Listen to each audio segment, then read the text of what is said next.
22 তারিখ যে অনুষ্ঠানটা হতে যাচ্ছে, আমরা বাংলাদেশ থেকে দূর দূরে এসেছি প্রোগ্রামটা করার জন্য।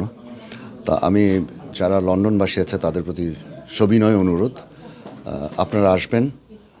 আপনাদের এই কন্ট্রিবিউশনটা আমাদের বন্যা পুনর্বাসনের কাজে লাগবে এবং এই যে ফান্ডটা আসবে সেই ফান্ডটা প্রপারলি ইউটিলাইজ হবে এবং প্রপার জায়গায় যাবে। এতটুকু আমরা ইস্যুর করতে পারি। আপনাদের হয়তো আপনাদের অ্যামাউন্ট অনেক হয়তো ছোটো হবে, কারণ আপনাদের টাকার সাথে আমাদের বাংলাদেশি টাকা যখন ডিফারেন্স হয় সেটা অনেক টাকা, 1 টাকা সমান 150 টাকার উপরে। তো আপনাদের এই কন্ট্রিবিউশনটা যতটুকুই আমাদেরকে করেন, আমরা সেটা প্রপারলি বাংলাদেশে নিয়ে যাব। বাংলাদেশে গিয়ে প্রপারলি আমরা হয়তো প্রধানত উপদেষ্টার ত্রাণ তহবিলেই পৌঁছে দেবো। সবাই করছে, আমরাও চেষ্টা করছি, আপনিও চেষ্টা করেন, আমরা সবাই মিলে যদি চেষ্টা করি আলটিমেটলি জিনিসটা দেশের জন্য ভালোই হবে। এই এতটুকুই আশা এবং এতটুকুই আপনাদের কাছে আবেদন। এখন আমরা তো বুড়ো মানুষ, তা আমরা যেহেতু বয়স হয়েছে, তা আমরা এই জন্যই আমরা আসলে শেষের দিকে আমাদের উঠতে হয়। তা আমাদের সোলসে যে সমস্ত গান আছে এই গানগুলি তো আমরা করবই, এবং আমাদের সাথে এবার নকিব ভাইও থাকছেন। নকিব ভাইও আমাদের সাথে স্টেজে উঠবেন, গান গাইবেন, কারণ উনি তো সোলসে ছিলেন এবং সোলসে বিখ্যাত গান মন শুধু মন ছুঁয়েছে, মুখরিত জীবনের, এগুলি তো নকিব ভাইয়ের সুর করা লেখা। তো নকিব ভাই সেটা আমাদের সাথে পারফর্ম করবেন। এটা একটা চমক থাকবে, এটা হয়নি কখনো। আর আমাদের যে সমস্ত গান আছে, বৃষ্টি দেখে অনেককে দিচ্ছি, নিঃসঙ্গতা, দেখা হবে বন্ধু, এগুলি তো আমরা আমাদের গানগুলিতে আমরা করবো। অনেক সিনিয়র আর্টিস্ট আসছেন বা পারফর্ম করবেন, আমার জুনিয়রও আছে, কিন্তু আমার মনে হয় আমার একটা কন্ট্রিবিউশন, আমি একজন ছোট একটা সিঙ্গার, ছোট একটা কন্ট্রিবিউশন এবং দেশকে ভালোবেসে। তো এই ধরনের কাজ, মানে এই চ্যারিটির কাজ এর আগেও আমি করেছি, বাট লন্ডনে এই প্রথমবারের মতন করছি। তো এই ব্যাপারগুলো আমাকে সবসময়ই, মানে কি বলবো, সবসময় খুব অনার ফিল করায়।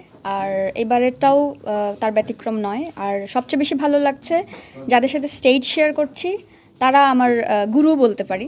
আসলে আমার একেবারে শুরুটা যেমন পার্থদার হাত ধরে, বা বিগত কয়েকদিন আগে আমি বাংলাদেশে ছিলাম, অল্প কয়েকদিন আগে আসলাম। বাংলাদেশে যখন গেলাম বন্যার সময়টায় আমি বাংলাদেশেই ছিলাম, আর আমি নোয়াখালী অঞ্চলের ছিলাম এবং নোয়াখালীতেই ওই সময়টা নোয়াখালীতে ছিলাম। তো আমি যে ভয়াল অবস্থা দেখেছি, দেখার পরে আমি দাদার কাছে আসি। দাদার সহ আমরা তখন প্ল্যান করি যে আসলে we have to do something.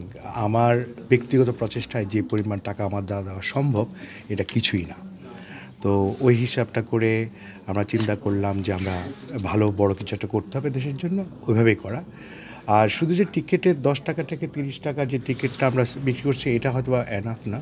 তো এখানে আমাদেরকে অনেকেই ফোন করে বলেছেন যে আমরা সরাসরি আমরা ডোনেশন দিতে চাচ্ছি আপনাদের দাদার সাথে থেকে। তো ওই ডোনেশনটা আমরা একসাথে করে দেব। আর এটাতে কি এবং টিএনটি কি জন্য এই আয়োজন করছে? টিএনটি আসলে আমরা জাস্ট অনলি ব্যবসা প্রতিষ্ঠান না, আমরা সোশ্যাল ওয়ার্কের সাথে জড়িত থাকতে চাই। সবসময় আমরা যে কোনো সোশ্যাল ওয়ার্কের সাথে ছিলাম।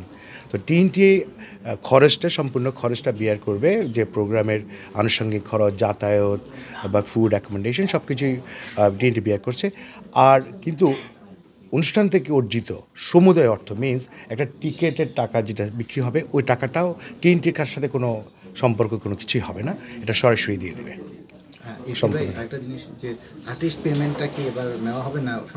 সম্পূর্ণ ফ্রি, কোনো আর্টিস্ট কোনো কিছু নিচ্ছেন না। ওনারা কোনো আর্টিস্ট কোনো প্রকার কোনো পেমেন্ট নিচ্ছেন না। সর্দার দাদা নিজে থেকে উদ্যোগ নিয়েছেন। সবাই আমাকে বলেছে আমরা তোমার সাথে আছি। অনেক আর্টিস্ট আমাদের সাথে বারবার যোগাযোগ করেছিল, আমরাও আসতে চাচ্ছি। আসলে এত আর্টিস্ট হয়ে গেছে, এখন তো আসলে এতক্ষণ স্লটটা আসা সম্ভব না, সে কারণে আমরা ওভাবে করতে পারি না। ভবিষ্যতে ইনশাল্লাহ হয়তো আরেকটা করার চেষ্টা করব।